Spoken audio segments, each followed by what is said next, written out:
CA final एससीएमपी नवंबर 23 examination के लिए कुछ इंपॉर्टेंट टिप्स देने जा रहा हूं, आप इसको पूरा ध्यान से सुनिएगा। और जिन बच्चों का मई 24 और ऑनवर्ड्स भी एग्जाम है उनके लिए भी टिप दूंगा, तो प्लीज वेट करिएगा।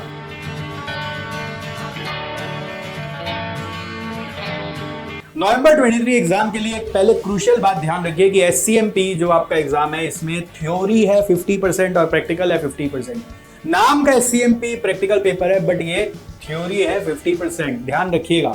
अब इस थ्योरी का 50% को लेकर बहुत हलचल ऑलरेडी मचा हुआ है, आप लोग को तक अभी तक पता चल ही चुका होगा।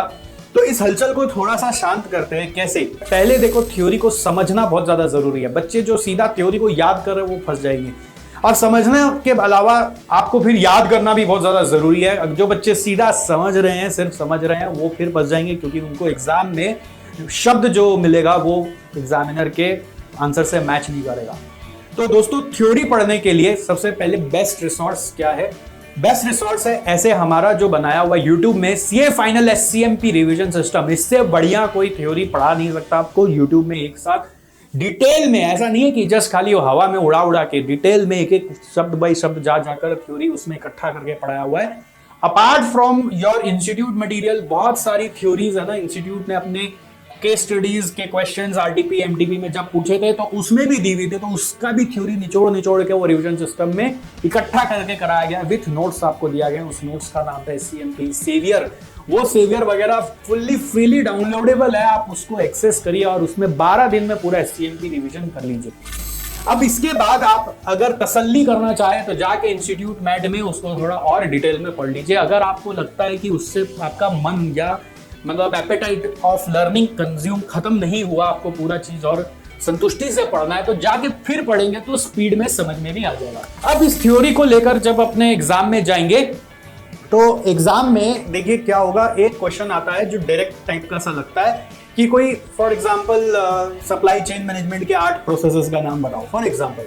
तो वो 8 प्रोसेसेस का नाम आप अपना मन से तो नहीं बना सकते ना, वो तो जो एग्जिस्ट करता है फ्रेमवर्क वही आपको बताना पड़ेगा। और उस तरह से एक और क्वेश्चन आता है, एनालिसिस करो कि यहाँ पर सप्लाई चेन मैनेजमेंट इस कंपनी को कैसे हेल्प कर सकता है। एनालाइज करो कि सीईओ का व्यू पॉइंट करेक्ट है कि रॉन्ग है। वहां पर बेसिकली आपको अपने अंडरस्टैंडिंग से जो भी केस सिनेरियो में बोल रहा है उसको पढ़ के समझ के लिखनी पड़ती है।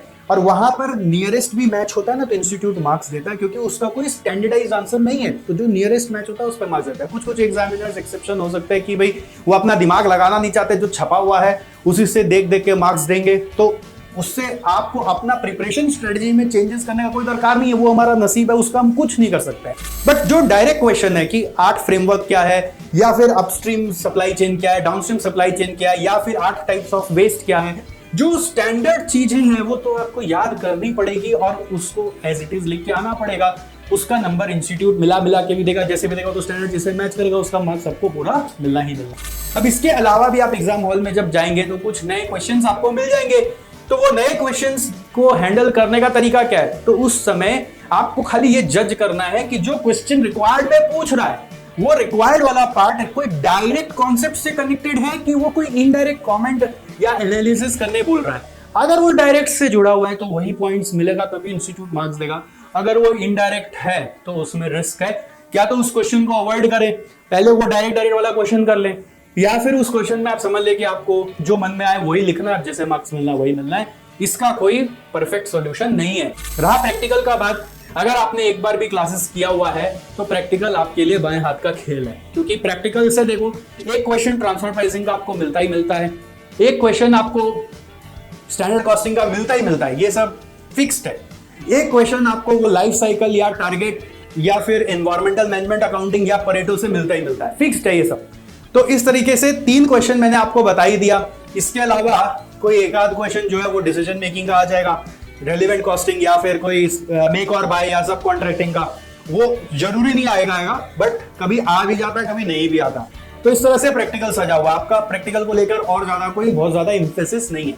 तो जब भी पढ़ाई करो एससीएमपी में, कोशिश करो कि आप उंगलियों पे जो डायरेक्ट क्वेश्चंस पूछे जा रहे हैं या जो डायरेक्ट टर्मिनोलॉजीज है वो उंगलियों पे याद हो रहा है कि नहीं हो रहा है, उसके कुछ निमोनिक्स बना लो और उसको याद करने का थोड़ा सा कोशिश करो। ये आप नहीं होता नहीं बोल सकते, आपको उसको 4 बार लिखना पड़ेगा याद करने के लिए। कि टर्म देखा नहीं कि मेरे को उसका नाम याद आ गया, टर्म देखा नहीं कि मेरे को उसका डिटेल्स याद आ गया, तो आई एम वेरी श्योर कि आप SCMP में अपना जो बेसिक रिक्वायरमेंट है पास होने का, 50 लाने का या 60 लाने का, उतना तक आप आराम से पहुंच सकोगे। इसके अलावा बच्चे मेरे को बहुत बार बोल रहे हैं कि सर कोई नवंबर 23 के लिए फ्रेश रिवीजन ले आइए। फ्रेश रिवीजन का आपको कोई दरकार नहीं है, क्योंकि जो मैंने वो बनाया है वो उससे बेटर अभी कुछ मिला ही नहीं है कि मैं और कुछ लेकर आऊं। आपको उससे फर्स्ट रिवीजन करना है। सेकंड रिवीजन करने के लिए मैंने क्रिस्प रिवीजन सीरीज बनाया हुआ है। क्रिस्प रिवीजन से आप सेकंड रिवीजन कर लो, उसमें उसी का और एक एब्रीविएटेड वर्जन है। फिर उसको कंबाइन करके मैंने थर्ड रिवीजन के लिए मैराथन रिवीजन बनाया हुआ, आप उससे मैराथन रिवीजन करो। फिर मैराथन रिवीजन के बाद भी आपको उंगलियों पे नचाना पड़ेगा, थ्योरी आपको याद है कि नहीं है, तो उसके लिए मैंने रैंडम रिवीजन बनाया हुआ, आप उससे रैंडम रिवीजन का एक वीडियो देख लो, तो आपको पूरा कॉन्टेक्स्ट एक साथ मिल जाएगा। डे बिफोर एग्जाम के लिए भी हमारा जो मैराथन है वो पूरा 16 घंटा में आपको SCMP रिवाइज करा देगा, और उसमें वीडियो में टाइम स्टैम्प तक मैंने कर रखा है पूरा कि एक एक चैप्टर कब कब होगा, जिससे कि आपको कल को कोई भी जगह जंप करना हो, जहां पे आपको कंफर्ट लग रहा है उस पे वीडियो पे डिपेंड नहीं होकर आप अपने आप भी उसको करके निकल सकते हो। तो मैं आपके लिए हर तरह से भला ही सोच रहा हूं। हाँ, इसमें जो इंस्टीट्यूट से अभी रिसेंट में केस स्टडीज आया था उसके वीडियोस अलग से आपको देखने हैं। इसके बाद जो भी लास्ट 2 टर्म के पेपर है उसको जम के ना रगड़ रगड़ के पूरा 3 घंटा 4 घंटा जितना भी देर लगे उसको बैठ के अपना दिमाग उतार के सॉल्व करना है, और उसका सजेस्टेड आंसर से आंसर मिला के अपने आप को सेल्फ असेस जरूर करना है। इसके अलावा यदि आपको और मेरे से हेल्प चाहिए, बहुत बार बच्चे बोलते हैं ये सब कर लिया फिर भी हम पास नहीं हो पाए, अब हम क्या करें, तो भी इसके लिए एक और हेल्प हम आपको कर सकते हैं। हमारा एक मॉक टेस्ट संग्राम नाम का टेस्ट सीरीज आ रहा है, जिसमें आप सब्सक्राइब कर लें तो SCMP का सब्जेक्ट वाइज भी आप ले सकते हैं, या फिर आप पूरा ग्रुप का भी ले सकते हैं, अपने CA फाइनल का ग्रुप 1 या ग्रुप 2, उसमें इलेक्टिव का खाली नहीं मिलेगा। तो एक एक सब्जेक्ट का हम आपका 4 टेस्ट लेंगे, 3 पार्ट टेस्ट, एक फुल टेस्ट, और उसका कॉपी चेक कर करके आपको देंगे। और उसमें एक ग्रुप में आप लोग सब आएंगे तो आपस में डिस्कस करके भी आप समझ पाएंगे कि कहाँ और कमी रह रही है। उसमें जो चेकर है वो ऐसे चेकर्स हैं जो कि आपका आंसर बस मिला मिला के चेक करेंगे, जिससे आपको पता चलेगा कि अगर कोई चेक कर रहा मिला मिला के तो उसका मेंटालिटी क्या है और वो किस तरह से मार्क्स दे रहा है और कहाँ पे आपकी अभी भी चूक हो रही है।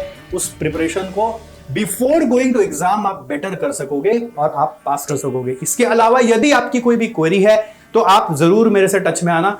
जो केस स्टडीज की वीडियो है वो मैं भी सून रिलीज करूंगा विद इन दिस मंथ, तो आप उसके लिए हमारे यूट्यूब चैनल पे बने रहना और पास पेपर्स लास्ट 2 से 3 टर्म का पूरा सॉल्व करके जाना, जिससे आपको एग्जाम का लेवल समझ में आए। इसके पहले भी मैंने एक वीडियो बनाया था नवंबर 23 के लिए, मैं उसका लिंक भी इस वीडियो के डिस्क्रिप्शन में दे रहा हूं। आपको अगर तसल्ली होता है तो आप उसको भी देख लो। इसके बियॉन्ड आपको SCMP में और कुछ गाइडेंस चाहिए नहीं, और कुछ एक्स्ट्रा नॉलेज भी इसके अलावा चाहिए नहीं। थ्योरी को अपना बेस बना लो, प्रैक्टिकल में जो 4 चैप्टर मैंने बताया उसको स्ट्रॉन्ग बना लो, आपका जो डिजायर्ड मार्क्स है वो आना ही आना है। और आपको अगर लिस्ट ऑफ एक इंपॉर्टेंट क्वेश्चंस भी चाहिए कि ये क्वेश्चंस हमको करना ही करना है, तो वो भी हमने अपने टेलीग्राम चैनल में दिया हुआ, उसका भी लिंक मैं इस वीडियो में दे रहा हूं, आप उसको भी देख लीजिएगा, वो इंपॉर्टेंट क्वेश्चंस भी आपको काम आएगा। ठीक है, तो चलिए अभी मैं निकलता हूं। कोई भी और सवाल हो तो मुझे कमेंट में जरूर पूछिएगा।